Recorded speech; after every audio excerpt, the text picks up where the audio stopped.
आज के इस वीडियो में हम लोग 10वीं कक्षा के गणित के कुछ वैसे ऑब्जेक्टिव क्वेश्चन को देखेंगे जो बहुत ज़्यादा इंपॉर्टेंट है और सारे क्वेश्चन बेसिक क्वेश्चन है। तो आप वीडियो को पूरे ध्यान से देखिएगा और इस वीडियो में डाले गए सभी क्वेश्चन का आंसर आप खुद से देने की कोशिश करिएगा। तो चलिए वीडियो को शुरू करते हैं और बारी बारी से हम लोग एक एक क्वेश्चन को देखेंगे। तो आप सभी लोग जल्दी से इस वीडियो को लाइक कर दीजिए। चैनल पर जो भी स्टूडेंट नए हैं वह चैनल को सब्सक्राइब करके बेल आइकन दबा देंगे ताकि आने वाले सभी वीडियो का नोटिफिकेशन सबसे पहले पहुंच सके। तो देखिए, सबसे पहला नंबर क्वेश्चन कह रहा है कि 625 के अभाज्य गुणनखंड में 5 का घात क्या होगा। 625 के अभाज्य गुणनखंड में 5 का घात क्या होगा। 5 का घात कहने का मतलब पावर होता है। जैसे अगर हम 5 के ऊपर में जो 5 लिखते हैं तो यहाँ पर 5 का घात 5 है, जिसको हम लोग 5 का पावर 5 भी बोलते हैं, तो इसी को घात बोला जाता है। तो 625 के अभाज्य गुणनखंड में 5 का घात कितना होगा। तो पहला का डी नंबर ऑप्शन सही हो जाएगा 4। 625 के अभाज्य गुणनखंड में 5 का घात कितना होगा, 4 होगा। अब कैसे होगा, जिसे आप देखिए, यदि हम लोग 5 का घात ऊपर में 4 देते हैं, इसका मतलब हुआ कि 5 गुने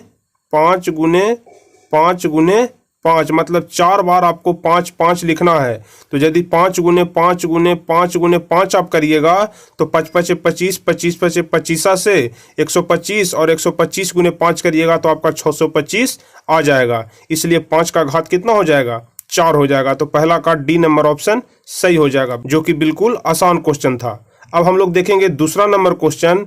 2 परिमेय संख्याओं के बीच परिमेय संख्या होती है। 2 परिमेय संख्याओं के बीच कितनी परिमेय संख्या होती है। तो इसका आंसर हो जाएगा कि 2 परिमेय संख्याओं के बीच अनंत परिमेय संख्याएं होती है। तो दूसरा का डी नंबर ऑप्शन सही हो जाएगा कि 2 परिमेय संख्याओं के बीच अनंत परिमेय संख्याएं होती है। अब तीसरा नंबर क्वेश्चन हम लोग देखेंगे कि √3 है। √3 क्या है, एक परिमेय संख्या है कि एक प्राकृत संख्या है कि एक अपरिमेय संख्या है कि इनमें से कोई नहीं। तो बताइए √3 कौन सी संख्या है। तो इसका आंसर होगा कि √3 एक अपरिमेय संख्या है। तीसरा का सी नंबर ऑप्शन सही हो जाएगा कि √3 एक अपरिमेय संख्या है। अब चौथा नंबर क्वेश्चन की तरफ हम लोग बढ़ेंगे। तो चौथा नंबर क्वेश्चन कह रहा है निम्नलिखित में से कौन अभाज्य संख्या है। अभाज्य संख्या कहने का मतलब होता है कि जो एक और अपने आप के अलावा किसी और से विभाजित ना हो, उसे हम लोग अभाज्य कहते हैं। तो इनमें से कौन ऐसी संख्या है जो एक और अपने आप के अलावा किसी दूसरे से विभाजित नहीं हो सकता है, जो कि अभाज्य संख्या है। तो चौथा का सी नंबर सही आंसर हो जाएगा 11। 11 एक ऐसी संख्या है जो एक और अपने आप के अलावा किसी और से विभाजित नहीं हो सकता है। इसलिए चौथा का सी नंबर ऑप्शन सही हो जाएगा। अब हम लोग देखेंगे 5वां नंबर क्वेश्चन। एक घात वाला बहुपद क्या कहलाता है। बहुपद वाले चैप्टर में आप लोग पढ़े होंगे कि एक घात वाला बहुपद क्या कहलाता है। तो इसका सही आंसर होगा कि एक घात वाला बहुपद रैखिक बहुपद कहलाता है। तो 5वां का सी नंबर ऑप्शन सही हो जाएगा कि एक घात वाले बहुपद रैखिक बहुपद कहलाते हैं। अब 6ठा नंबर क्वेश्चन देखेंगे।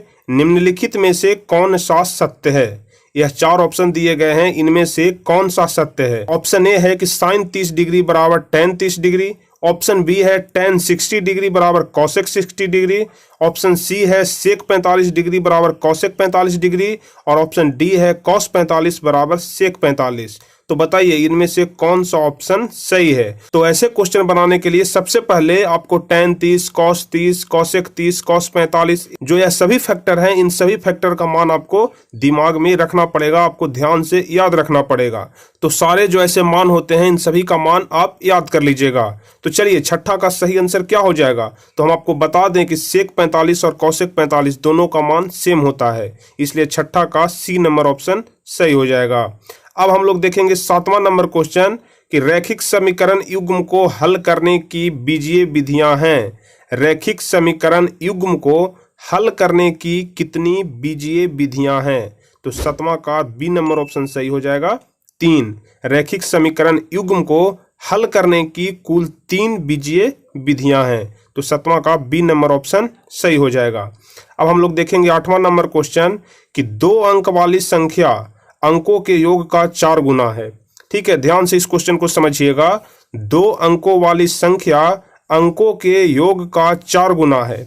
यदि संख्या में 18 जोड़ दिया जाए तो अंक उलट जाती है, तो संख्या क्या होगी?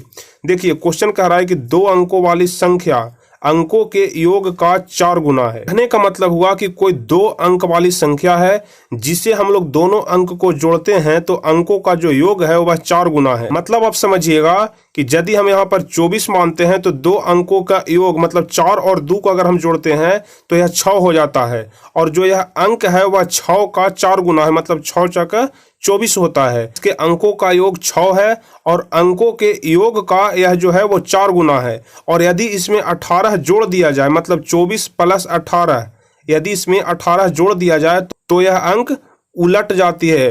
कहने का मतलब हुआ कि यदि अभी 24 है तो इसको यदि हम उल्टा कर देंगे तो यह कितना हो जाएगा? 42 हो जाएगा। तो बताइए कि वह संख्या कौन सी है? तो यह संख्या कौन सी है? 24 है। तो 8वां का बी नंबर ऑप्शन सही हो जाएगा। ध्यान से इस क्वेश्चन को आप समझ लीजिएगा। अब चलिए 9वां नंबर क्वेश्चन की तरफ हम लोग बढ़ेंगे। tan a बराबर कितना होगा? tan a का मान कितना होता है? तो आप हमेशा ध्यान रखिएगा कि tan a का मान होता है cot 90 degree minus a। tan a का मान होता है cot 90 डिग्री माइनस a। तो 9वां का डी नंबर ऑप्शन सही हो जाएगा। 10वां नंबर क्वेश्चन हम लोग देखेंगे कि सभी समबाहु त्रिभुज होते हैं। सभी समबाहु त्रिभुज होते हैं। जितने भी समबाहु त्रिभुज होते हैं सभी क्या होते हैं? तो आप ध्यान रखिएगा कि जितने भी समबाहु त्रिभुज होते हैं सभी समरूप होते हैं, न कि सर्वांगसम होते हैं और समानुपाती होते हैं, बल्कि सभी समबाहु त्रिभुज समरूप होते हैं। 10वां का ए नंबर ऑप्शन सही हो जाएगा।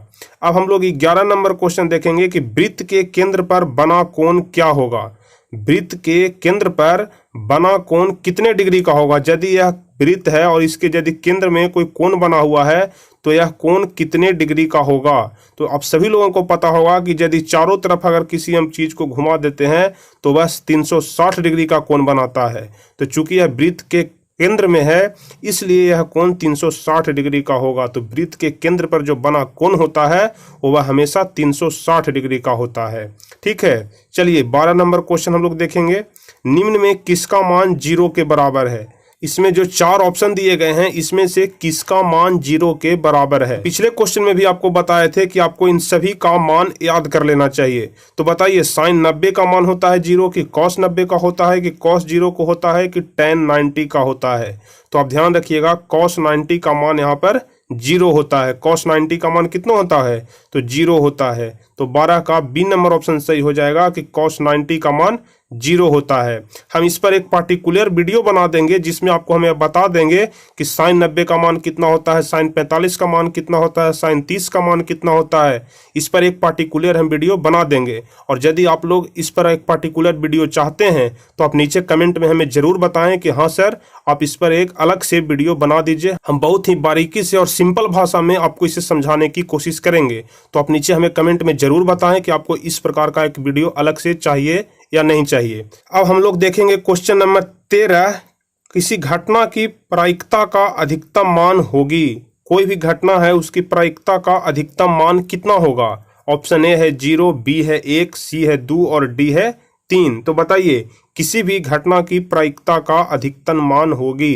तो 13 का बी नंबर ऑप्शन सही हो जाएगा कि किसी भी घटना की प्रायिकता का अधिकतम मान 1 होगा। तो 13 का बी नंबर ऑप्शन सही हो जाएगा। अब 14 नंबर क्वेश्चन की तरफ हम लोग बढ़ेंगे कि किसी वृत्त के बाहरी बिंदु से कितनी स्पर्श रेखाएं खींची जा सकती है। कोई भी अगर वृत्त है, जैसे कोई भी अगर वृत्त है उसके बाहरी बिंदु से कितनी स्पर्श रेखाएं खींची जा सकती है। तो बताइए 14 का सही आंसर क्या हो जाएगा? तो आप हमेशा ध्यान रखिएगा कि कोई भी वृत्त रहे, कितना भी बड़ा वृत्त रहे, कितना भी छोटा वृत्त रहे, बाहरी स्पर्श बिंदु से अगर रेखा खींचना है तो मैक्सिमम 2 बिंदु ही खींचा जा सकता है। ठीक है, मैक्सिमम 2 रेखा ही खींचा जा सकता है। तो 14 का डी नंबर ऑप्शन सही हो जाएगा। सिर्फ और सिर्फ 2 रेखाएं खींची जा सकती है। तो 14 का डी नंबर ऑप्शन सही हो जाएगा। अब 15 नंबर क्वेश्चन देखेंगे कि वृत्त की सबसे बड़ी जीवा क्या कहलाती है। वृत्त की सबसे बड़ी जीवा क्या कहलाती है? तो वृत्त की सबसे बड़ी जो जीवा होती है वह व्यास कहलाती है। 15 का सी नंबर ऑप्शन सही होगा कि वृत्त की सबसे बड़ी जीवा व्यास कहलाती है। तो 15 का सी नंबर ऑप्शन सही हो जाएगा। अब 16 नंबर क्वेश्चन हम लोग देखेंगे कि चक्रीय चतुर्भुज के सम्मुख कोणों का योग होता है। चक्रीय चतुर्भुज के सम्मुख कोणों का योग कितना होता है? तो आप ध्यान रखिएगा कि चक्रीय चतुर्भुज के सम्मुख कोणों का योग 180 डिग्री होता है। 16 का सी नंबर ऑप्शन सही हो जाएगा कि चक्रीय चतुर्भुज के सम्मुख कोणों का योग 180 डिग्री होता है। अब हम लोग देखेंगे क्वेश्चन नंबर 17। तो 17 नंबर क्वेश्चन कह रहा है कि एक tan 2 थीटा बराबर होता है। ठीक है, एक tan 2 थीटा बराबर कितना होता है, या फिर सिर्फ आप इसे पढ़ सकते हैं tan 2 थीटा का मान कितने के बराबर होता है। तो आप ध्यान रखिएगा tan 2 थीटा का मान sec 2 थीटा के बराबर होता है। 17 का ए नंबर ऑप्शन सही हो जाएगा कि tan 2 थीटा का मान sec 2 थीटा के बराबर होता है। तो 17 का ए नंबर ऑप्शन सही हो जाएगा। 18 नंबर क्वेश्चन हम लोग देखेंगे कि माध्यक का 3 गुना और माध्य के दूना का अंतर क्या कहलाता है। ध्यान से समझिएगा, माध्यक का 3 गुना और माध्य के 2 गुना और दोनों के बीच का जो अंतर होता है वह क्या कहलाता है। तो अब 18 का सही आंसर यहाँ पर बहुलक हो जाएगा कि माध्यक का 3 गुना और माध्य का 2 गुना का जो अंतर होता है वह बहुलक कहलाता है। 18 का सी नंबर ऑप्शन सही हो जाएगा। जितने सारे भी क्वेश्चन हम आपको बता रहे हैं सारे बेसिक क्वेश्चन हैं, तो आप इसे ध्यान से समझिएगा। चलिए 19वां नंबर क्वेश्चन हम लोग देखते हैं। तो 19 नंबर क्वेश्चन कह रहा है कि प्रथम 3 सम संख्याओं का माध्य क्या होगा। प्रथम 3 सम संख्याओं का माध्य क्या होगा। तो देखिए, प्रथम 3 सम संख्या कौन कौन होता है। तो पहला संख्या हो गया 2, दूसरा संख्या हो जाता है 4 और तीसरा सम संख्या हो जाता है 6। बाकी जो इसके पहले होता है 1, 3 और 5 वह विषम संख्या होता है। तो पहला जो सम संख्या हो जाता है वह 2, 4 और 6, और इसका माध्य पूछ रहा है तो माध्य बीच वाला होता है। तो माध्य कितना हो जाएगा। तो प्रथम 3 सम संख्याओं का माध्य कितना होगा, 4 हो जाएगा। तो 19 का सी नंबर ऑप्शन सही हो जाएगा कि प्रथम 3 सम संख्याओं का माध्य 4 होता है। तो 19 का सी नंबर ऑप्शन सही होगा। अब देखिए 20वां नंबर क्वेश्चन है कि संचयी बारंबारता वक्र कहलाती है।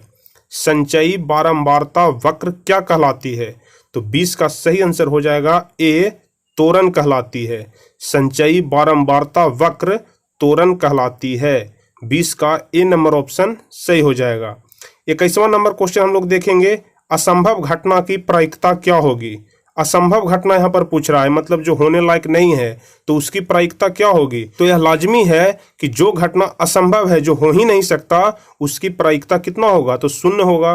तो 21 का ए नंबर ऑप्शन सही हो जाएगा कि यदि घटना जब असंभव है तो उसकी प्रायिकता भी कितना हो जाएगा, तो 0 हो जाएगा। तो 21 का ए नंबर ऑप्शन सही होगा। अब चलिए 22वां नंबर क्वेश्चन कह रहा है कि √2 एक है। √2 एक क्या है। ऊपर हम लोग देखे थे कि √3, ऊपर में हम लोग √3 के बारे में पढ़े थे। यहाँ क्वेश्चन कह रहा है कि √2 क्या है। तो यदि √2 रहे, √3 रहे, सभी एक अपरिमेय संख्या ही होगी। तो 22 का बी नंबर ऑप्शन सही हो जाएगा कि √2 भी एक अपरिमेय संख्या है। अब देखेंगे हम लोग क्वेश्चन नंबर 23। 2 अंकों वाली कितनी संख्याएं 3 से विभाज्य है। 2 अंकों वाली कहने का मतलब हो गया कि 11 से लेकर के 99 तक, ठीक है, 11 से लेकर के 99 तक के बीच में 3 से कुल कितनी संख्या विभाजित है। तो इसका सही आंसर हो जाएगा 30। 2 अंकों वाली कुल संख्याएं जो 11 से 99 के बीच में है वह कुल 30 संख्याएं हैं जो 3 से विभाज्य होगी। अब चलिए 24 नंबर क्वेश्चन देखेंगे। 24 नंबर क्वेश्चन कह रहा है कि 2 समरूप त्रिभुजों की भुजाएं 4:9 के रूप में है। ठीक है, तो इसके क्षेत्रफल का अनुपात क्या हो जाएगा। तो यदि हम लोग 4 का स्क्वायर करेंगे तो 16 हो जाएगा और 9 का स्क्वायर करेंगे तो 81 हो जाएगा। इसलिए इसका सही आंसर हो जाएगा 24 का बी नंबर कि 2 समरूप त्रिभुजों की भुजाएं 4:9 के अनुपात में है। तो इसका क्षेत्रफल का जो अनुपात होगा वह 16:81 हो जाएगा। तो 24 का बी नंबर ऑप्शन सही हो जाएगा। तो चलिए इसी के साथ आपके सारे क्वेश्चन यहाँ पर समाप्त हो जाते हैं।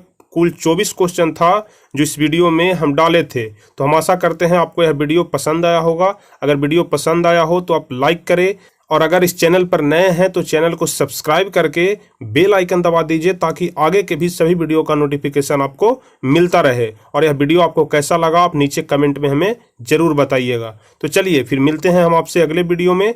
तब तक के लिए जय हिंद, धन्यवाद।